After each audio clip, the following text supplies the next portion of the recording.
why I took part in the Fitter You contest, right, is because I'm trying to find a motivation in fitness again. I'm actually a personal trainer, but as the year go past training people, I start to lose motivation in training myself. So I think that I need a discipline in life.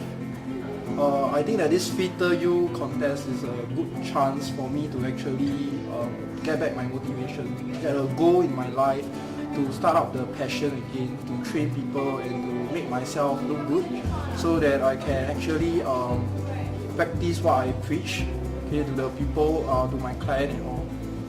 I always believe that the greatest enemy is always yourself, always the person you are facing the mirror.